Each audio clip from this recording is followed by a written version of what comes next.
Hi friends, ನಮಸ್ಕಾರ ಎಲ್ರಿಗೂ. ಎಲ್ಲರೂ ಹೆಂಗದಿರಿ? ಎಲ್ಲರೂ ಆರಾಮಿದ್ರಿ ಅಂತ ಅಂದ್ಕೊಳ್ತೀನಿ. ನಾನು ಸ್ವಲ್ಪ ಹುಷಾರಾಗಿದ್ದೇನೆ ನೋಡ್ರಿ. ಈಗ ಬರ್ರಿ ಇವತ್ತಿನ ವ್ಲಾಗ್ನ ಶುರು ಮಾಡೋಣ ಅಂತ. ವ್ಲಾಗ್ನ ಶುರು ಮಾಡೋಕ್ಕೂ ಮುಂಚೆ ಇನ್ನೂ ಯಾರು ನಮ್ಮ ಚಾನಲ್ನ ಸಬ್ಸ್ಕ್ರೈಬ್ ಮಾಡ್ಕೊಂಡಿಲ್ಲ, ಪ್ಲೀಸ್ ಸಬ್ಸ್ಕ್ರೈಬ್ ಮಾಡಿಕೊಂಡು ವೀಡಿಯೋಸ್ ಎಲ್ಲ ನೋಡಿರಿ. ವಿಡಿಯೋ ಇಷ್ಟ ಆದರೆ ಹಂಗೆ ಒಂದು ಲೈಕ್ ಮಾಡಿರಿ. ನಾನು ಮಂಡೇ ಮಾರ್ನಿಂಗ್ ವ್ಲಾಗ್ನ ಆಲ್ರೆಡಿ ಶೇರ್ ಮಾಡಿದ್ದೀನಿ. ಇದು ಈವ್ನಿಂಗ್ ವ್ಲಾಗ್ ನೋಡ್ರಿ. ಇದು Monday evening to Tuesday morning ವ್ಲಾಗ್ನ ನಾನು ಶೇರ್ ಮಾಡಕತ್ತೀನಿ. 2 ದಿವಸದ ವ್ಲಾಗನ್ನು ಶೇರ್ ಮಾಡತ್ತೀನಿ ಈ ವಿಡಿಯೋದಲ್ಲಿ. ಸಂಜೆ ಮುಂದೆ ಒಂದು ಮೀಶೋಯಿಂದ ಪಾರ್ಸಲ್ ಬಂದಿತ್ತು, ಹಾಗಾಗಿ ಅದನ್ನು ಅನ್ಬಾಕ್ಸಿಂಗ್ ಮಾಡೇನ ವಿಡಿಯೋ ಸ್ಟಾರ್ಟ್ ಮಾಡಿರತ್ತಂತೇಳಿ ಇವಾಗ ನಾನು ಸಂಜೆ ಮುಂದೆ ವ್ಲಾಗ್ನ ಶುರು ಮಾಡಿದ್ನಿ. ನಾನು ಸ್ವಲ್ಪ ಟೈಲರಿಂಗ್ ಐಟಮ್ಸ್ ತರಿಸಿದ್ದು ನೋಡ್ರಿ. ಅಂದ್ರೆ ಸ್ಕೇಲು, ಆರ್ಮೋಲ್ ಸ್ಕೇಲು, ಆಮೇಲೆ ಸ್ಲೀವ್ಸ್ದು ಶೇಪ್ ಸ್ಕೇಲು ಅವೆಲ್ಲ ಬೇಕಾಗಿದ್ದು. ನಾನು ಸುಮಾರು ದಿವಸದಿಂದ ತರಿಸ್ಬೇಕನ್ನತ್ತೀನಿ, ಆದರೆ ಆಗಿರಲಿಲ್ಲ. ಇವಾಗ ತರಿಸಿದೆ ನೋಡ್ರಿ. ಇವಾಗ ಏನು ತೋರಿಸುತ್ತೇನಲ್ಲ, ಇದು ನಾವು ಮಾರ್ಕ್ ಮಾಡ್ತೀವಲ್ಲ ಬ್ಲೌಸ್ದು ಬ್ಯಾಕ್ ಸೈಡನ್ನು ಅದು ಮೂಡಬೇಕಂತಂದ್ರೆ ಅದ್ರ ಮೇಲಿಟ್ಟು ನಾವು ಟ್ರೇಸ್ ಮಾಡಿರೋ ಕೆಳಗಡೆನೂ ಅದು ಪ್ರಿಂಟ್ ಬರ್ತೈತಿ. ಅದು ನೋಡ್ರಿ, ಅದು ಡಿಫ್ರೆಂಟ್ ಆಗೈತಿ. ನಾನು ಫಸ್ಟ್ ಟೈಮ್ ಅದು ನೋಡಿದ್ದು. ಆಮೇಲೆ ಇವಾಗ ಏನು ತೋರಿಸುತ್ತೇನಲ್ಲ, ಸೂಜಿ ಥರ ಇದು ಹಿಂದಗಡೆ ನಾವು ಏನಾದರೂ ಟೈಯಿಂಗ್ ಮಾಡ್ತೀವಲ್ಲ ಬ್ಲೌಸಿಗೆ, ಆ ಟೈಯಿಂಗ್ನ ತಿರುಗಿಸೋಕೆ ಭಾಳ ಅಂದ್ರೆ ಭಾಳ ಕಷ್ಟ ಆಗ್ತತಿ. ಹಂಗೆ ಮಾಡಬೇಕಾದ್ರೆ ಇದಿತ್ತಂದ್ರೆ ಈಸಿಯಾಗಿ ನಾವು ಅದು ಬ್ಯಾಕ್ ಸೈಡ್ ಟೈಯಿಂಗ್ನ ಮಾಡ್ಕೋಬೋದು. ಹಾಗಾಗಿ ಇದನ್ನು ನೋಡ್ರಿ, ಭಾಳ ಕಡಿಮೆ ಪ್ರೈಸ್ ಒಳಗೆ ಸಿಕ್ತು ನನಗಿದೆಲ್ಲ. 191ಗೆ ಇವಿಷ್ಟು ನೋಡ್ರಿ, ಆರಾಮಾಗಿ ಕೊಡ್ಬೋದು ಅಂತ ಅನಿಸ್ತು ನನಗೆ. ಹಾಗಾಗಿ ತರಿಸ್ಕೊಂಡಿದ್ದೀನಿ. ನೀವು ಯಾರಾದರೂ ಸ್ಟಿಚಿಂಗ್ ಮಾಡತ್ತಿದ್ರಪ್ಪ ಅಂತಂದ್ರೆ ಇದು ಭಾಳ ಯೂಸ್ ಆಕಾವು ಈ ಪ್ರಾಡಕ್ಟ್ ಎಲ್ಲ. ಬೇಕಂತಂದ್ರೆ ಕಮೆಂಟ್ ಮಾಡಿರಿ, ನಾನು ಲಿಂಕನ್ನು ಶೇರ್ ಮಾಡ್ತೀನಿ. ಸ್ಲೀವ್ಸ್ದು ಶೇಪ್ ತೆಗಿಯೋಕೆ ಸುಮಾರು ಜನಕ್ಕೆ ಬರೋಂಗಿಲ್ಲ ಅಂಥವರು ಈ ಸ್ಕೇಲ್ ಇತ್ತಂದ್ರೆ ಆರಾಮಾಗಿ ನಾವು ಸ್ಲೀವ್ಸ್ದು ಶೇಪ್ನ ತಕ್ಕೋಬೋದು. ನನಗಂತೂ ಪ್ರಾಡಕ್ಟ್ ಇಷ್ಟ ಆಯ್ತು ನೋಡ್ರಿ. ಇನ್ನು ಚಾಕ್ ಬುಕ್ ಮಾಡಿದ್ದೀನಿ, ಅದು ಬಂತಂದ್ರೆ ಅದನ್ನು ನಾನು ವಿಡಿಯೋದಲ್ಲಿ ಶೇರ್ ಮಾಡ್ತೀನಿ. ನೋಡ್ರಿ ಎಷ್ಟು ಈಸಿಯಾಗಿ ನಾವು ಶೇಪ್ನ ತೆಕ್ಕೋಬೋದು ಬ್ಲೌಸ್ದು. ಹೊಸದಾಗಿ ಕಲಿಯೋರಿದ್ರೆ ಅಂತಂದ್ರೆ ಅವ್ರಿಗೆ ಈ ಥರ ಪ್ರಾಡಕ್ಟ್ ಇದ್ದು ಅಂದ್ರೆ ಭಾಳ ಹೆಲ್ಪ್ ಆಗ್ತದೆ ನೋಡ್ರಿ. ನನಗಂತೂ ತರಿಸ್ಬೇಕು ಅಂದ್ಕೊಳಕತ್ತೀನಿ ಭಾಳ ದಿವಸದಿಂದ. ಅದು ಇವಾಗ ಟೈಮ್ ಕೂಡಿ ಬಂದದ್ದು ನೋಡ್ರಿ. ಹಾಗಾಗಿ ಇವಾಗ ತರಿಸಿದ್ದೀನಿ. ಎಲ್ಲ ಪ್ರಾಡಕ್ಟ್ ಅಂತೂ ಅಗದಿ ಮಸ್ತ್ ಅದಾವು. ನೆಕ್ಸ್ಟ್ ಹಂಗೆ ನಾನು ಮನೆಯೆಲ್ಲ ಕಸ ಗುಡ್ಸಕತ್ತೀನಿ. ಸಂಜೆ ಆಗಿತ್ತಲ್ಲ, ಮನೆಯೆಲ್ಲ ಕಸ ಗುಡಿಸಿ ದೀಪ ಹಚ್ಚಿದ್ರೆ ಆತಂತೇಳಿ ಮನೆ ಕಸ ಗುಡ್ಸಾತೆ ನೋಡ್ರಿ. ಸಾನ್ವಿಯೇನೋ ಆಟ ಆಡ್ಕೊತ ಕೂತಿದ್ಲು. ಹಾಕಿದ ಹೋಮ್ವರ್ಕ್ ಸ್ವಲ್ಪ ಇತ್ತು, ಸ್ವಲ್ಪ ಬರೆದಿದ್ಲು. ಇನ್ನೊಂದು ಸ್ವಲ್ಪ ಬರಿಬೇಕಿತ್ತು, ಆಮೇಲೆ ಬರಿತಾನಂತಂದ್ಲು. ಹಂಗಾಗಿ ಸ್ವಲ್ಪ ಹೊತ್ತು ಆಟ ಆಡಲಿ ಅಂಥೇಳಿ ಬಿಟ್ಟಿದ್ದು ನಾನು. ಆಕೆ ಆಟ ಆಡ್ಕೊಳಕತ್ತಿದ್ಲು. ಕಸ ಎಲ್ಲ ಗುಡಿಸಿ ಇನ್ನು ದೇವ್ರಿಗೆ ದೀಪ ಹಚ್ಚಿ ರಾತ್ರಿ ತಿನ್ನೋಕೇನಾದರೂ ಮಾಡ್ಬೇಕು ನೋಡ್ರಿ. ಯಾಕೋ ನನಗೂ ಹುಷಾರಿಲ್ಲದೆ ಇದ್ದಾಗಿಂದ ಬಾಯಿಗೇನು ಟೇಸ್ಟ್ ಅನ್ಸತ್ತಿರಲಿಲ್ಲ. ಏನಾದರೂ ತಿನ್ನಬೇಕು ಅಂತ ಅನ್ಸಕತ್ತಿತ್ತು. ಹಂಗೆ ಮಾಡೋಕ್ಕೂ ಇಂಟ್ರೆಸ್ಟ್ ಬರತ್ತಿರಲಿಲ್ಲ. ಯಾರ ಮಾಡಿಕೊಟ್ರೆ ಸಾಕು ಅನ್ಸಕತ್ತಿತ್ತು. ಆದ್ರೆ ಇಲ್ಲಿ ನಮ್ಗೆ ಯಾರು ಮಾಡಿಕೊಡೋರು ಯಾರಿಲ್ಲ. ಬೇಕಂತಂದ್ರೆ ಹೋಟೆಲ್ದಾಗ ತರಿಸ್ಕೊಂಡು ತಿನ್ನಬೇಕು. ಹೋಟೆಲ್ನಾಗಿಂದಂತೂ ಅಷ್ಟೊಂದು ಇಷ್ಟ ಆಗಂಗಿಲ್ಲ ನನಗೆ. ಹಾಗಾಗಿ ನನಗೆ ಎಷ್ಟೇ ಹುಷಾರಿಲ್ಲ ಅಂತಂದ್ರು ನಮ್ಮ ಮನೆಯವ್ರು ಹೋಟೆಲ್ನಾಗಿಂದ ತರಿಸಂದ್ರು ನಾನು ತರಿಸ್ಕೊಂಡಿರಲಿಲ್ಲ. ಮನ್ಯಾಗನ ಸ್ವಲ್ಪ ಆದ್ರೂ ನಾನು ಅಡುಗೆ ಮಾಡಾಕತ್ತಿದ್ನಿ. ಇವತ್ತು ಅಷ್ಟೇ ಏನಾದರೂ ತಿನ್ಬೇಕಂತ ಅನ್ಸಕತ್ತಿತ್ತು. ಏನು ಮಾಡಲಿ ಅಂತ ಯೋಚನೆ ಮಾಡಾಕತ್ತಿದ್ನಿ. ಬೆಳಗ್ಗೆ ಹೆಂಗಾದರೂ ಎಲ್ಲ ಅಡುಗೆ ಎಲ್ಲ ಮಾಡಿದ್ನಿ, ಅದು ಎಲ್ಲ ಸ್ವಲ್ಪ ಇತ್ತು. ಇನ್ನೊಂದು ಚೂರು ಅವಲಕ್ಕಿಯರ ಉಪ್ಪಿಟ್ಟಾರ ಮಾಡಿರತ್ತಂತ ಅಂದ್ಕೊಂಡು ಕಸ ಎಲ್ಲ ಗುಡಿಸಿ ಇವಾಗ ಹಿಂದೆಗಡೆದು ಒಣಗಾಕಿರೋ ಬಟ್ಟೆಗಳನ್ನೆಲ್ಲ ತೆಗ್ದು ಇಟ್ನಿ. ಇನ್ನು ಅವನ್ನೆಲ್ಲ ಮಾಡಿಸಿ ಎತ್ತಿಟ್ಕೋಬೇಕು. ಆಮೇಲೆ ಮಾಡಿಸ್ಕೊಂಡ್ರೆ ಆಯ್ತು ಅಂತೇಳಿ ನಾನು ಬಟ್ಟೆ ಅಷ್ಟೇ ತಗೊಂಡು ಬಂದಾಕೆನ ಮುಖ ತೊಳ್ಕೊಂಡು ಬಂದು ಇವಾಗ ರೆಡಿ ಆಗಕತ್ತೇನೆ ನೋಡ್ರಿ. ಇನ್ನು ದೀಪ ಹಚ್ಚಬೇಕು. ಬೆಳಗ್ಗಿನ ಹೊತ್ತು ನಾವು ಮುಂಚೆ ನಾಷ್ಟಕ್ಕೆ ಅವಲಕ್ಕಿ ಉಪ್ಪಿಟ್ಟೆಲ್ಲ ಮಾಡ್ತಿದ್ದೀವಿ. ಆದರೆ ಇವಾಗಂತೂ ಸಲಾಡ್ ಸ್ಮೂದಿ ಮಾಡೋಕ್ಕೆ ಶುರು ಮಾಡ್ಕೊಂಡಾಗಿಂದ ಉಪ್ಪಿಟ್ಟು ಅವಲಕ್ಕಿ ಅದು ಯಾವುದೂ ಮಾಡೋಂಗಿಲ್ಲ. ಹಾಗಾಗಿ ಸಂಜೆ ಮುಂದೆ ಮಾಡ್ಕೊಂಡಿರ್ತಾನೆ ನೋಡ್ರಿ. ಇವಾಗ ಬೇರೆ ಚಳಿ ಶುರು ಆಗಿಬಿಟ್ಟತಿ, ಬಿಸಿಯಾಗಿ ತಿನ್ಬೇಕಂತ ಅನಿಸ್ತತಿ. ಇವಾಗ ಉಪ್ಪಿಟ್ಟು ಬೆಳಗ್ಗೆ ಟೈಮ್ ಮಾಡಿದ್ರೆ ತಿನ್ನೋಕೆ ಅಷ್ಟೊಂದು ಇಷ್ಟ ಆಗಂಗಿಲ್ಲ. ಆದರೆ ಸಂಜೆ ಮುಂದೆ ಮಾಡಿದ್ರೆ ತಿನ್ನೋಕೆ ಭಾಳ ಟೇಸ್ಟ್ ಅನ್ನಿಸ್ತದೆ ನೋಡ್ರಿ. ಅದು ಯಾಕೋ ಗೊತ್ತಿಲ್ಲ, ಸಂಜೆ ಮುಂದೆ ನಾಷ್ಟ ಮಾಡಿದ್ದೀವಿ ಅಂದರೆ ಅದು ಭಾಳ ಟೇಸ್ಟ್ ಅನ್ನಿಸ್ತತಿ. ಹಾಗಾಗಿ ಇವಾಗ ನಾನು ಉಪ್ಪಿಟ್ಟರ ಅವಲಕ್ಕಿಯರ ಮಾಡ್ಬೇಕಂತ ಅಂದ್ಕೊಂಡಿದ್ನಿ. ಹಿಂದಿನ ವ್ಲಾಗಲ್ಲಿ ನನಗೊಬ್ಬರು ಕಮೆಂಟ್ ಮಾಡಿದ್ರಿ, ವ್ಲಾಗ್ನ ಆಮೇಲೆ ಪೋಸ್ಟ್ ಮಾಡ್ಬೋದು, ಫಸ್ಟ್ ನೀವು ಹುಷಾರಾಗ್ರಿ ಅಂತೇಳಿ. ನೀವು ಇಷ್ಟೊಂದು ಪ್ರೀತಿ ತೋರಿಸ್ತೀರಿ. ನಾನು ಒಂದು ಸರಿನೂ ನಿಮ್ಮನ್ನು ನೋಡಿಲ್ಲ, ನೀವು ನನಗೆ ಒಂದು ಸರಿನೂ ಮೀಟ್ ಆಗಿಲ್ಲ. ಆದರೂ ನಾನು ಒಂದು ಕಮೆಂಟ್ಸಲ್ಲಿ ಒಂದು ವಿಡಿಯೋ ನೋಡೋ ಮುಖಾಂತರ ಒಂದು ಒಳ್ಳೆ ಮೆಸೇಜನ್ನು ಕಳಿಸಿದಾಗ ನನಗಂತೂ ಭಾಳ ಖುಷಿ ಆಯ್ತು ನೋಡ್ರಿ. ನಿನ್ನೆ ವೀಡಿಯೋಸ್ ಆಮೇಲೆ ಮಾಡ್ಬೋದು, ನೀವು ಆರಾಮಾಗಿ ಫಸ್ಟ್ ರೆಸ್ಟ್ ಮಾಡಿರಿ, ಫಸ್ಟ್ ಹೆಲ್ತ್ ಮುಖ್ಯ, ಆಮೇಲೆ ವೀಡಿಯೋಸ್ ಎಲ್ಲ ಅಂತಂದ್ರಿ. ನನಗಂತೂ ಸಿಕ್ಕಾಪಟ್ಟೆ ಖುಷಿ ಆಯಿತು.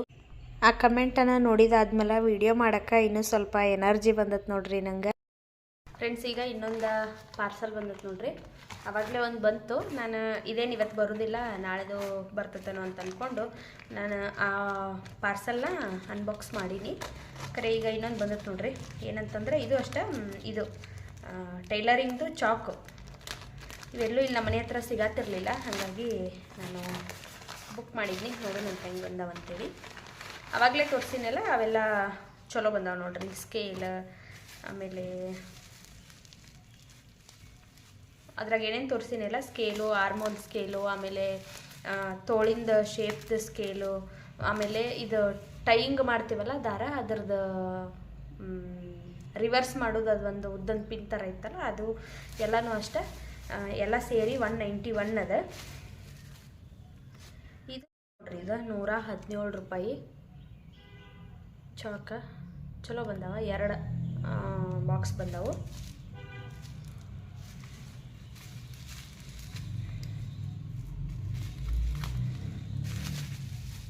ನಾನು ಇಲ್ಲ ಮನೆ ಹತ್ರ ಸಿಗದೆ ಇದ್ದಿದ್ದಕ್ಕೆ ಹಂಗೆ ಮಾಮೂಲಿ ಬೋರ್ಡ್ ಮೇಲೆ ಬರೀತಾವಲ್ಲ ಚಾಕ, ಆ ಚಾಕನ್ನು ತಂದಿದ್ನಿ. ಹಿಂಗದ ನೋಡ್ರಿ, ಚಲೋ ಬಂದವ. ಆದರೆ ಯಾವ ಥರ ಬರೀತಾವಂತ ಗೊತ್ತಿಲ್ಲ. ಒಂದು ಒಡೆದತ್ತಿದ್ರೊಳಗೆ 20 ಪೀಸ್ ಮಾಡಿದ್ನಿ, 20 ಬಂದವು. ಈ ರೀತಿ ಅದ ನೋಡ್ರಿ, ಡಬಲ್ ಕಲರ್ ಅದ. ವಿಡಿಯೋ ಯಾಕೆ ಕ್ಲಾರಿಟಿ ಇಲ್ಲ ಅಂತಂದ್ರೆ, ನಾನು ಧೂಪ ಹಾಕಿದನಲ್ಲ, ಅದು ಫುಲ್ಲು ಮನೆ ತುಂಬ ಎಲ್ಲ ನೋಡ್ರಿ ಹೊಗೆ ಅಂತ ತುಂಬ್ಕೊಂಡ್ಬಿಟ್ಟತಿ. ಹಾಗಾಗಿ ವಿಡಿಯೋ ಸ್ವಲ್ಪ ಕ್ಲಾರಿಟಿ ಇಲ್ಲ, ಅಡ್ಜಸ್ಟ್ ಮಾಡ್ಕೊರಿ. ಚಲೋ ಅದಾವ ಚಾಕ. ಹೊರಗಡೆ 35 ರೂಪಾಯಿ ನೋಡ್ರಿ. ಇದೆ ರೇಟ್ ಐತಿ 35 ಅಂಥೇಳಿ. 35 ಐತಿ ಒಂದು ಬಾಕ್ಸಿಗೆ. 2 ಸೇರಿದ್ರೆ 70 ರೂಪಾಯಿ ಆಕತಿ. ಮತ್ತು ಅವ್ರು ತಂದು ಕೊಡಬೇಕಲ್ಲ ನಮ್ಗೆ ಅಲ್ಲಿಂದ ಚಾರ್ಜಸ್ಸು, ಡೆಲಿವರಿ ಚಾರ್ಜಸ್ಸು. ಫ್ರೀ ಅಂತ ಹೇಳ್ತೀವಿ ಮೀಶೋದೊಳಗೆ, ಆದ್ರೆ ಫ್ರೀ ಏನಿಲ್ಲ ನೋಡ್ರಿ, ಚಾರ್ಜಸ್ ತೊಗೊಂಡಾರ ಅವರು. ಆದರೆ ಅದೇ ಇಲ್ಲಿ ಸಿಗಲಿಲ್ಲಲ್ಲ, ಹಾಗಾಗಿ ಆನ್ಲೈನ್ದಾಗ ಬುಕ್ ಮಾಡೀನಿ. ಚಲೋ ಬಂದವು ನೋಡ್ರಿ. ಆವಾಗಲೇ ಇದು ಮೆಟೀರಿಯಲ್ಲು ಅವು ಎಲ್ಲ ಚಲೋ ಬಂದವು. ಆಮೇಲೆ ಇವು ಚಲೋ ಬಂದವು. ರಾತ್ರಿಗೆ ಅವಲಕ್ಕಿ ಮಾಡಕತ್ತೀನಿ ನೋಡ್ರಿ. ಅವಲಕ್ಕಿ ಮಾಡೋಕೆ ಏನೇನು ಬೇಕಲ್ಲ ಅದನ್ನೆಲ್ಲ ಕಟ್ ಮಾಡಿ ಇಟ್ಕೊಂಡಿದ್ದೀನಿ. ಮಾಮೂಲಿಯಾಗಿ ಅವಲಕ್ಕಿ ಮಾಡ್ತೀವಲ್ಲ ಅದೇ ಥರನ ಸೇಮ್ ಪ್ರೊಸೀಜರು. ಆದರೆ ಇದಕ್ಕೆ ನಾನು ಆಲೂಗಡ್ಡೆ ಮತ್ತು ಕ್ಯಾಪ್ಸಿಕಮ್ ಎರಡೂ ಹಾಕತ್ತೀನಿ, ಸ್ವಲ್ಪ ಎಕ್ಸ್ಟ್ರಾ ಟೇಸ್ಟ್ ಇರ್ತದೆ ಅಂತೇಳಿ. ಬರೀ ಇವಾಗ ಹೆಂಗೆ ಮಾಡೋದು ಅಂತೇಳಿ ನೋಡ್ಕೊಂಡು ಬರೋಣ ಅಂತ. ಮೊದಲ ಒಂದು ಬಾಳಿಗೆಗೆ 2-3 ಚಮಚದಷ್ಟು ಎಣ್ಣೆ ಹಾಕ್ಕೊಂಡಿದ್ದೀನಿ. ಎಣ್ಣೆ ಹಾಕಿ ಸ್ವಲ್ಪ ಕಡಲೆಬೀಜ ಹಾಕ್ಕೊಂಡು ಕಡಲೆಬೀಜನೆಲ್ಲ ಫ್ರೈ ಮಾಡಿ ನಾನು ಎತ್ತಿಟ್ಕೊಳಕತ್ತೀನಿ ಮೊದಲನೇ. ಆಮೇಲೆ ಇದಕ್ಕೆ ಒಂದು ಅರ್ಧ ಚಮಚದಷ್ಟು ಸಾಸಿವೆ, ಆಮೇಲೆ ಸ್ವಲ್ಪ ಜೀರಿಗೆ ಹಾಕ್ಕೊಂಡಿದ್ದೀನಿ. ನಂತರ ಒಂದು ಅರ್ಧ ಚಮಚದಷ್ಟು ಕಡಲೆಬೇಳೆ, ಒಂದು ಅರ್ಧ ಚಮಚದಷ್ಟು ಉದ್ದಿನಬೇಳೆ ಹಾಕ್ಕೊಂಡಿದ್ದೇನೆ ನೋಡ್ರಿ. ಹಾಕಿ ಇದಕ್ಕೆ ಒಂದು ಆಲೂಗಡ್ಡೆನ ನಾನು ಸಿಪ್ಪೆ ತೆಗೆದು ಸಣ್ಣದಾಗೆ ಕಟ್ ಮಾಡಿ ಇಟ್ಕೊಂಡಿದ್ದೀನಿ. ಆ ಆಲೂಗಡ್ಡೆನ ಹಾಕ್ಕೊಂಡು ಫ್ರೈ ಮಾಡ್ಕೊಂಡಿದ್ದೀನಿ. ನಂತರ ಒಂದು ಅರ್ಧ ಕಪ್ಪಷ್ಟು ಕ್ಯಾಪ್ಸಿಕಮ್ ಹಾಕಿ ಮತ್ತೆ ಫ್ರೈ ಮಾಡ್ಕೊಂಡಿದ್ದೇನೆ ನೋಡ್ರಿ. ಆಮೇಲೆ ಹಸಿಮೆಣ್ಸಿನ್ಕಾಯಿ ಒಂದು 3-4 ಹಸಿಮೆಣ್ಸಿನ್ಕಾಯಿನ ಸಣ್ಣಗೆ ಕಟ್ ಮಾಡಿ ಹಾಕ್ಕೊಂಡಿದ್ದೀನಿ. ಈ ಥರ ಬ್ಯಾಡನ್ನವರು ನೀವು ಉದ್ದಗನ ಕಟ್ ಮಾಡಿ ಹಾಕೋಬೋದು. ಆಮೇಲೆ 1 ಕಪ್ಪಷ್ಟು ಈರುಳ್ಳಿ, 1 ಕಪ್ಪಷ್ಟು ಟೊಮ್ಯಾಟೊ, ಒಂದು ಸ್ವಲ್ಪ ಕರಿಬೇವು ಸೊಪ್ಪು ಹಾಕ್ಕೊಂಡಿದ್ದೀನಿ. ಹಾಕಿ ಇದನ್ನು ನಾವು ಎಲ್ಲ ತರಕಾರಿ, ಈರುಳ್ಳಿ, ಟೊಮ್ಯಾಟೊ ಎಲ್ಲ ಫ್ರೈ ಆಗೋವರೆಗೂ ಫ್ರೈ ಮಾಡಿಕೊಂಡು ಇವಾಗ ರುಚಿಗೆ ತಕ್ಕಷ್ಟು ಉಪ್ಪು ಹಾಕ್ಕೊಳಕತ್ತೀನಿ. ಉಪ್ಪು ಹಾಕಿ ಮತ್ತೊಂದು ಸರಿ ಫ್ರೈ ಮಾಡಿಕೊಂಡು ಒಂದು ಅರ್ಧ ಚಮಚದಷ್ಟು ಅರಿಶಿನ ಪುಡಿ ಹಾಕ್ಕೊಂಡಿದ್ದೀನಿ. ಆಮೇಲೆ ಒಂದು ಸ್ವಲ್ಪ ನೀವು ಸಕ್ಕರೆನೂ ಹಾಕ್ಕೋಬೇಕು, ಅದು ಸ್ಕಿಪ್ ಆಗೈತಿ. ಸಕ್ಕರೆ ಹಾಕಿ ಮಿಕ್ಸ್ ಮಾಡ್ಕೊರಿ. ಆಮೇಲೆ ತೊಳೆದಿಟ್ಟಿರುವಂಥ ಗಟ್ಟಿ ಅವಲಕ್ಕಿ ಹಾಕ್ಕೊಳತ್ತೀನಿ ನಾನು. ನೀವು ಮಾಮೂಲಿ ಅವಲಕ್ಕಿ ಇದ್ದರೆ, ತೆಳು ಅವಲಕ್ಕಿ ಇದ್ದರೆ ಅದನ್ನು ಹಾಕೋಬೋದು. ಗಟ್ಟಿ ಅವಲಕ್ಕಿ ಹಾಕಿ ನಾನಿವಾಗ ಚೆಂದಾಗ ಮಿಕ್ಸ್ ಮಾಡ್ಕೊಂಡಿದ್ದೀನಿ. ಇವಾಗ ಫ್ರೈ ಮಾಡಿ ಇಟ್ಕೊಂಡಿರುವಂಥ ಕಡಲೆಬೀಜ ಹಾಕ್ಕೊಳತ್ತೇನೆ ನೋಡ್ರಿ. ನಂತರ ತೆಂಗಿನಕಾಯಿ ತುರಿ ಹಾಕ್ಕೊಳತ್ತೀನಿ.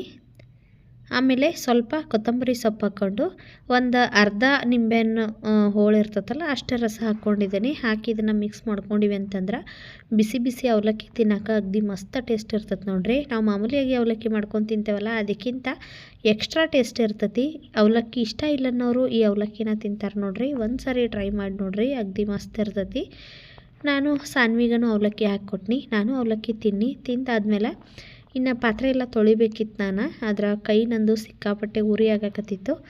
ಸ್ವಲ್ಪ ಕ್ರೀಮ್ ಹಚ್ಕೊಂಡು ಆಮೇಲೆ ಒಂದು ಅರ್ಧ ಗಂಟೆ ಬಿಟ್ಕೊಂಡು ಪಾತ್ರೆ ತೊಳೆದ್ರಾತಂತೇಳಿ ನಾನು ಕೂತ್ಕೊಂಡಿದ್ನಿ. ನಮ್ಮ ಮನೆಯವ್ರು ಇವತ್ತಿನ್ನೂ ಕೆಲಸ ಆಯ್ತಂತೇಳಿ ಅವ್ರು ಇನ್ನೂ ಬಂದಿರಲಿಲ್ಲ. ಬೆಳಗ್ಗೆದು ಚಪಾತಿ ಪಲ್ಯ ಎಲ್ಲ ಇತ್ತು, ಅದು ಸ್ವಲ್ಪ ನಮ್ಮ ಮನೆಯವ್ರಿಗೆ ಕೊಟ್ಟು ಆಮೇಲೆ ಅವಲಕ್ಕಿ ಕೊಡ್ಬೇಕು ನೋಡ್ರಿ. ನಾನು ಕೈಗೆ ಕ್ರೀಮ್ ಹಚ್ಕೊಳಕತ್ತಿದ್ನಿ. ಒಂದು ಅರ್ಧ ಗಂಟೆ ಆದಮೇಲೆ ಪಾತ್ರೆ ತೊಳೆದ್ರಾತಂತೇಳಿ ಬೇಗ ಅಂತೂ ಊಟ ಆಗಿಬಿಟ್ಟಿರ್ತೈತಿ. 7:30 8ಗೆಲ್ಲ ಮುಗಿದ್ಬಿಟ್ಟಿರ್ತೈತಿ. ನಮ್ಮ ಮನೆಯವ್ರು ದಿನ ಬೇಗ ಬರ್ತಿದ್ರು, ಆದರೆ ಇವತ್ತು ಕೆಲಸ ಇರೋದ್ರಿಂದ ಅವ್ರು ಸ್ವಲ್ಪ ಲೇಟಾಗಿ ಬರಾಕತ್ತಿದ್ರು. ಆದ್ರೆ ಅವ್ರು ಫೋನ್ ಮಾಡಿ ಹೇಳಿದರು, ನೀವು ಊಟ ಮಾಡಿರಿ, ನಾನು ಬರೋ ಸ್ವಲ್ಪ ಲೇಟ್ ಆಕತ್ತಂತೇಳಿ. ಹಾಗಾಗಿ ನಾನು ಊಟ ಮಾಡೀನಿ. ಸಾನ್ವಿ ಮೇಲ್ಗಡೆ ಮನೆಗೆ ಆಟ ಆಡೋಕೆ ಹೋಗಿದ್ಲು, ಆಕಿನೂ ಕರೆದೆ. ಆಕಿಗೂ ಇವಾಗ ಅವಲಕ್ಕಿ ಹಾಕ್ಕೊಟ್ಟಿನಿ ನೋಡ್ರಿ, ಆಕಿಯೂ ತಿನ್ನಾಕತ್ತಾಳು. ಹಂಗೆ ಆ ವ್ಲಾಗ್ನ ನಾನು ನೆಕ್ಸ್ಟ್ ಡೇ ಮಾರ್ನಿಂಗ ಮತ್ತೆ ಕಂಟಿನ್ಯೂ ಮಾಡೀನಿ. ಇದು ಮಂಗಳವಾರದ ಮಾರ್ನಿಂಗ್ ನೋಡ್ರಿ. ಇದು ಬೆಳಗ್ಗಿನ ರೊಟೀನ್ ಶುರುವಾಗ್ಬಿಟ್ಟಿತ್ತು ಕೆಲಸಗಳೆಲ್ಲ. ಫಸ್ಟ್ ನಾನು ಸಲಾಡ್ ಮಾಡೋಕ್ಕೆ ಕಾಳುಗಳನ್ನೆಲ್ಲ ಕುದಿಸಾಕಿಡಾಕತ್ತಿದ್ನಿ. ಇವತ್ತು ಅಷ್ಟೇ ನಾನು ಜಾಸ್ತಿ ಅಡುಗೆ ಕೆಲಸ ಎಲ್ಲ ಏನೂ ಮಾಡತ್ತಿರಲಿಲ್ಲ. ಬರೀ ಸಾನ್ವಿ ಪಾಸ್ತಾ ಬೇಕನ್ನತ್ತಿದ್ಲು, ಹಾಗಾಗಿ ಆಕಿಗೆ ಸ್ವಲ್ಪ ಪಾಸ್ತಾ ಮತ್ತು ನಮಗೆ ಫ್ರೈಡ್ ರೈಸ್ ಮಾಡ್ಕೊಳಕತ್ತಿದ್ನಿ ಅಷ್ಟೆ. ಯಾಕಂದ್ರೆ ಇವಾಗ ಥಂಡಿ ಇರೋದ್ರಿಂದ ನನಗೆ ನೆಗಡಿ ಬಂದಿರೋದು ಹೋಗ್ತಾನೆ ಇರಲಿಲ್ಲ. ಮತ್ತು ನಾವು ಆ ಗಡಿಗೆ ಒಳಗೆ ನೀರು ಕುಡಿತೇವಲ್ಲ, ಅದಂತೂ ನನ್ನ ಗಂಟ್ಲನ್ನ ಹಿಡಿದ್ಬಿಟ್ಟತಿ. ಜಾಸ್ತಿ ಹುಷಾರು ತಪ್ಪಿತ್ತು ನನಗೆ. ಹಾಗಾಗಿ ನಾನು ಜಾಸ್ತಿ ಅಡುಗೆ ಕೆಲಸ ಎಲ್ಲ ಮಾಡ್ಕೊಳತ್ತಿರಲಿಲ್ಲ. ಎಷ್ಟಾಗ್ತತ್ತಲ್ಲ ನನ್ನ ಕೈಲೇ ಅಷ್ಟೇ ಮಾಡೋದು ಮತ್ತು ರೆಸ್ಟ್ ಮಾಡೋದು ಮಾಡಾಕತ್ತಿದ್ನಿ. ಹಾಗಾಗಿ ನಮ್ಮ ಮನೆಯವರು ಇವತ್ತೂ ಅಷ್ಟೇ ಡಬ್ಬಿ ಎಲ್ಲ ಏನು ಕಟ್ಟಬೇಡ, ಬರೀ ನಾಷ್ಟಕ್ಕೆ ಮಾಡಂದರು. ಆದ್ರೆ ಮತ್ತು ಅವರು ಹೋಟೆಲ್ನಾಗಿಂದ ತಿಂತಾರಲ್ಲ ಅಂಥೇಳಿ ನಾನು ಫ್ರೈಡ್ ರೈಸ್ ಮಾಡತ್ತೀನಿ, ಅದನ್ನ ತೊಗೊಂಡೋಗ್ರಿ ಅಂದ್ರೆ ಸರಿ ಆಯಿತು ಏನೋ ಒಂದು ಮಾಡಂತಂದರು. ಹಾಗಾಗಿ ಫ್ರೈಡ್ ರೈಸ್ ಮಾಡಾಕತ್ತೀನಿ. ಸಾನ್ವಿ ಮಾತ್ರ ಪಾಸ್ತಾ ಬೇಕು ನನಗಂತೆ ಕೇಳಾಕತ್ತಿದ್ಲು. ಇವತ್ತು ಹೆಂಗೂ ಫ್ರೈಡ್ ರೈಸ್ ಮಾಡಾಕತ್ತಿದ್ನಲ್ಲ, ಎರಡಕ್ಕೂ ತರಕಾರಿ ಒಟ್ಟಿಗೆ ಹೆಚ್ಚಿಟ್ಕೊಂಡು ಆಕೆಗೂ ಸ್ವಲ್ಪ ಪಾಸ್ತಾ ಮಾಡಿಕೊಟ್ರಾತಂತೇಳಿ ನಾನು ಪಾಸ್ತಾ ಮಾಡಾಕತ್ತಿದ್ನಿ.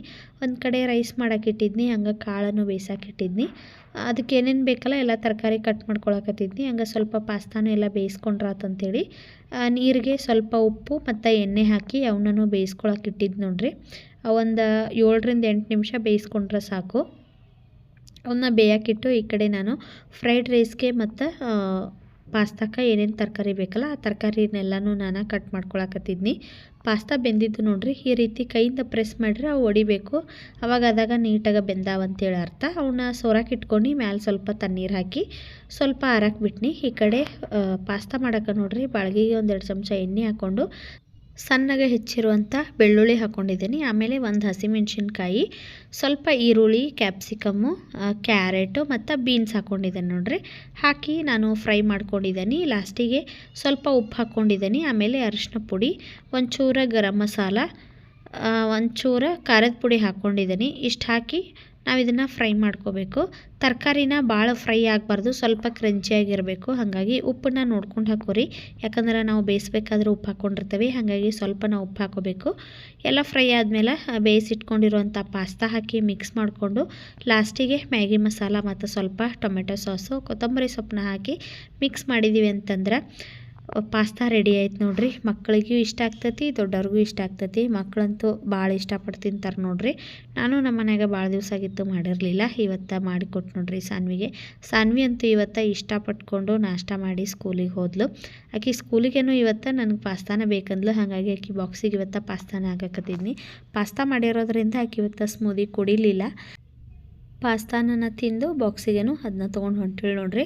ಆಕಿನ ಇವಾಗ ರೆಡಿ ಮಾಡಿ ನಾನು ಸ್ಕೂಲಿಗೆ ಬಿಡಾಕೆ ಹೊಂಟೀನಿ. ಬಂದಮೇಲೆ ನಾನಿನ್ನು ಫ್ರೈಡ್ ರೈಸ್ ಮಾಡಿಟ್ಟಿದ್ನಿ, ತರಕಾರಿ ಎಲ್ಲ ಕಟ್ ಮಾಡಿಟ್ಟಿದ್ನಿ. ಇನ್ನು ಬರೀ ಒಗ್ಗರಣೆ ಕೊಡಬೇಕಿತ್ತು ಅಷ್ಟೇ. ಇವಾಗ ನಾನು ಸಾನ್ವಿನ ಬಿಡಾಕೆ ಹೊಂಟಿದ್ನಿ.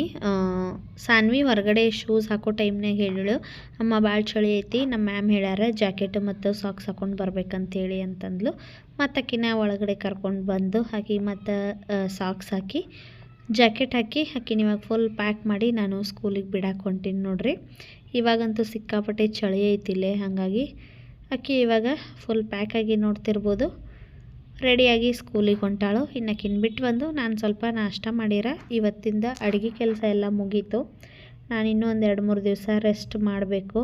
ಪೂರ್ತಿ ಹುಷಾರಾದ್ಮೇಲೆ ನಾನು ರೊಟ್ಟಿ ಚಪಾತಿ ಮಾಡ್ತೀನಿ. ಅಲ್ಲಿವರೆಗೂ ಏನು ಮಾಡೋಕ್ಕೆ ಹೋಗಂಗಿಲ್ಲ, ಯಾಕಂದ್ರೆ ನನಗೆ ಆಗ್ತಾನೆ ಇಲ್ಲ. ಆದ್ರೆ ನಾನು ಮಾಡಿರ್ತೀನಿ. ಇವಾಗಂತೂ ಗಂಟ್ಲು ಇನ್ಫೆಕ್ಷನ್ ಆಗಿ ನನಗೆ ಏನಾದರೂ ಒಂಚೂರಲ್ಲಿ ಅಡುಗೆ ಮನೆಯಾಗ ಒಗ್ಗರಣೆ ಮಾಡಿರಿ ಸಾಕು, ಆ ಸ್ಮೆಲ್ಲಿಗೆ ನಾವು ವಾಮಿಟ್ ಬರತ್ತತಿ. ಅದಕ್ಕಾಗಿ ನಾನು ಆಮೇಲೆ ಹುಷಾರಾದ್ಮೇಲೆ ಚಪಾತಿ ರೊಟ್ಟಿ ಅಂಥದ್ದು ಜಾಸ್ತಿ ಕೆಲಸ ಇರುವಂಥದ್ದು ಅಡುಗೆನ ಆಮೇಲೆ ಮಾಡ್ತೀನಿ. ಅಲ್ಲಿವರೆಗೂ ಇದೇ ಥರ ನೋಡಿರಿ ರೈಸ್ ಐಟಮ್ಸ್ ಮಾಡಿ ಏನಾದರೂ ಒಂದು ಮ್ಯಾನೇಜ್ ಮಾಡ್ತಿರ್ತಾನೆ ಅಷ್ಟೆ. ಸ್ಕೂಲಿಗೆ ಸಾನ್ವಿನ ಬಿಟ್ಟು ಬನ್ನಿ. ಬಿಟ್ಟು ಬಂದಾದಮೇಲೆ ಕಾಳು ಮೆಣಸು ಪೌಡ್ರ್ ಖಾಲಿಯಾಗಿತ್ತು, ಅಂದರೆ ಪೆಪ್ಪರ್ ಪೌಡರ್, ಅದನ್ನು ಸ್ವಲ್ಪ ಮಿಕ್ಸಿ ಮಾಡ್ಕೊಂಡು ರೆಡಿ ಇಟ್ಕೊಂಡು ಇವಾಗ ನಾನು ಒಗ್ಗರಣೆ ಮಾಡಕತ್ತೀನಿ ನೋಡಿರಿ. ಬಾಳ್ಗಿಗೆ 1-2 ಚಮಚ ಎಣ್ಣೆ ಹಾಕ್ಕೊಂಡು ಅದಕ್ಕೆ 2 ಹಸಿಮೆಣ್ಸಿನ್ಕಾಯಿ, ಸಣ್ಣಗೆ ಹೆಚ್ಚಿರುವಂಥ ಬೆಳ್ಳುಳ್ಳಿ, ಈರುಳ್ಳಿ, ಬೀನ್ಸು, ಕ್ಯಾರೆಟ್ ಹಾಕ್ಕೊಂಡಿದ್ದೀನಿ. ಆಮೇಲೆ ಸ್ವಲ್ಪ ಕ್ಯಾಪ್ಸಿಕಮ್ ಹಾಕ್ಕೊಂಡಿದ್ದೀನಿ. ಕ್ಯಾಬೇಜ್ ಇದ್ದರೆ ಅದನ್ನು ಹಾಕೋಬೋದು. ಹಾಕಿ ಫ್ರೈ ಮಾಡಿಕೊಂಡು ಇದಕ್ಕೆ ರುಚಿಗೆ ತಕ್ಕಷ್ಟು ಉಪ್ಪು ಹಾಕ್ಕೊಂಡಿದ್ದೀನಿ. ಉಪ್ಪು ಹಾಕಿ ಒಂದು ಅರ್ಧ ಚಮಚ ಆದಷ್ಟು ಗರಂ ಮಸಾಲ, ಆಮೇಲೆ 1 ಚಮಚ ಆದಷ್ಟು ಪೆಪ್ಪರ್ ಪೌಡ್ರ್ ಹಾಕಿ ಮಿಕ್ಸ್ ಮಾಡ್ಕೊಂಡಿದ್ದೇನೆ ನೋಡಿರಿ. ಇದನ್ನು ಅಷ್ಟೇ ಜಾಸ್ತಿ ಎಲ್ಲ ತರಕಾರಿ ಸಾಫ್ಟ್ ಆಗಬಾರ್ದು, ಸ್ವಲ್ಪ ಅದು ಕ್ರಂಚಿಯಾಗಿರಬೇಕು. ಹಾಗಿರುವಾಗಲೇ ನಾವು ಇದಕ್ಕೆ ರೈಸ್ನ ಮಿಕ್ಸ್ ಮಾಡ್ಕೋಬೇಕು. ನಾನು ಮಾಡಿಟ್ಟಿರುವಂಥ ರೈಸ್ನ ಇದಕ್ಕೆ ಮಿಕ್ಸ್ ಮಾಡಿಕೊಂಡು ಇವಾಗ ನೋಡಿರಿ, ಲಾಸ್ಟಿಗೆ ಸ್ವಲ್ಪ ಬೇಕಂದ್ರೆ ನೀವು ನಿಂಬೆಹಣ್ಣು ಹಾಕೋಬೋದು, ಆಮೇಲೆ ಕೊತ್ತಂಬರಿ ಸೊಪ್ಪು ಹಾಕೋಬೋದು. ಇವಾಗೆಲ್ಲ ಕೆಲಸ ಮುಗೀತು ನೋಡಿರಿ. ಟೈಮ್ ಎಷ್ಟಾಗೈತೆ ಅಂದ್ರೆ ಈಗ 11:10 ಆಗೈತಿ. ನಾಷ್ಟಾನು ಮಾಡೀನಿ. ನಮ್ಮ ಮನೆಯವರು ಕೆಲಸಕ್ಕೆ ಹೋದರು. ಸಾನ್ವಿ ನಾನು ಬಿಟ್ಟು ಬಂದೀನಿ. ನನಗಂತೂ ನೆಗಡಿ, ಮೈಕೈ ನೋವು, ತಲೆನೋವು ಸಿಕ್ಕಾಪಟ್ಟೆ ಬಂದುಬಿಟ್ಟತಿ. ಏನು ಕೆಲಸ ಮಾಡೋಕ್ಕಾಗತ್ತೋ, ಆದರೂ ನಾನು ಮ್ಯಾನೇಜ್ ಮಾಡಿಕೊಂಡು ಮಾಡಲೇಬೇಕಲ್ಲ. ಸ್ವಲ್ಪ ಕೆಲಸಗಳನ್ನ ಮಾಡ್ಕೊಳಕತ್ತೀನಿ. ಇನ್ನು ಸಿಕ್ಕಾಪಟ್ಟೆ ಬಟ್ಟೆ ಅದಾವು, ಅವನ್ನೆಲ್ಲನೂ ಮಾಡಿಸ್ಬೇಕು. ನಾನು ಈ ವ್ಲಾಗ್ನ ನಿನ್ನೆನ ಶುರು ಮಾಡಿದ್ನಿ, ಅದನ್ನು ಎಂಡ್ ಮಾಡಿರಲಿಲ್ಲ. ಇವತ್ತು ಬೆಳಗ್ಗೆದು ಕ್ಲಿಪ್ಪಿಂಗ್ಸ್ನ ಆ್ಯಡ್ ಮಾಡಿ ಈ ವಿಡಿಯೋನ ಎಂಡ್ ಮಾಡಿರತ್ತಂತೇಳಿ ಈ ವ್ಲಾಗ್ನ ಹಂಗೆ ಕಂಟಿನ್ಯೂ ಆಗಿ ಮಾಡಕತ್ತಿದ್ನಿ. ಈ ವ್ಲಾಗ ನಿಮಗೆ ಇಷ್ಟ ಆಗಿತ್ತು ಅಂತ ಅಂದ್ಕೊಳ್ತೀನಿ. ವ್ಲಾಗ್ ಇಷ್ಟ ಆದ್ರೆ ಒಂದು ಲೈಕ್ ಮಾಡಿರಿ, ಶೇರ್ ಮಾಡಿರಿ, ಕಮೆಂಟ್ ಮಾಡಿರಿ. ಮತ್ತು ನನ್ನ ಚಾನಲ್ನ ಇನ್ನೂ ಯಾರು ಸಬ್ಸ್ಕ್ರೈಬ್ ಮಾಡ್ಕೊಳ್ದೆ ಹಂಗೆ ನೋಡಕತ್ತೀರಿ, ಪ್ಲೀಸ್ ಸಬ್ಸ್ಕ್ರೈಬ್ ಮಾಡಿಕೊಂಡು ವೀಡಿಯೋಸ್ ಎಲ್ಲ ನೋಡಿರಿ.